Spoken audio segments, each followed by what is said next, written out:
రోమా సామ్రాజ్యంలో tax collect చేసేవారిని సుంకరులు అంటారు. అటువంటి సుంకరులుగా ఉన్న ముగ్గురు వ్యక్తుల్ని మీకు నేటి దినాన పరిచయం చేయాలని ఆశపడుతున్నాను. పొట్టి జక్కయ్య సుంకరే అయ్యుండి యేసు ప్రభుని తన గృహంలోకి ఆహ్వానించి తన కుటుంబం మొత్తాన్ని రక్షించుకుంటాడు.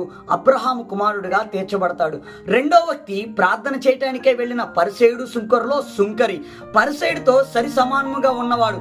అధికారముకైనను ధనముకైనను అధికముగా ఉన్నవాడు. అయినప్పటికీ తన అధికారమును విడిచిపెట్టి తను పాపిని గ్రహించి దేవుని పాదాలు పట్టుకొని తను పరిశుద్ధుడిగా మార్చబడతాడు. మూడో వ్యక్తిని మీకు పరిచయం చేయాలనుకుంటున్నాను. అతడే సుంకరి అయిన మత్తయి ఒక మెట్టు దగ్గర ట్యాక్స్ కలెక్ట్ చేయుచుండగా యేసు ప్రభు వారు అతని పిలిచిన వెంటనే అతను తన యొక్క హోదాను, పనిని, అధికారమును విడిచిపెట్టి క్రీస్తును వెంబడించి అనేక మందికి సువార్త ప్రకటించే ఒక పుస్తకాన్ని మనకై లిఖించాడు. ప్రియమైన దేవుని బిడ్డలారా, నేటి దినాన ఎంతమంది అయితే ఈ మెసేజ్ చూస్తున్నారో వారందరితో దేవుడు సూటిగా మాట్లాడుతున్నాడు, మిమ్మల్ని పిలుస్తున్నాడు. ప్రియమైన దేవుని బిడ్డలారా, విని గ్రహించిన ప్రతి ఒక్కరూ నేటి దినాన క్రీస్తు పాదముల యొద్ద కూర్చొని మీ పాపములు కడుక్కొని పరిశుద్ధుడైన యేసు క్రీస్తు నామాన్ని ప్రకటించే వారిగా ఉండాలని ఆశిస్తున్నాను.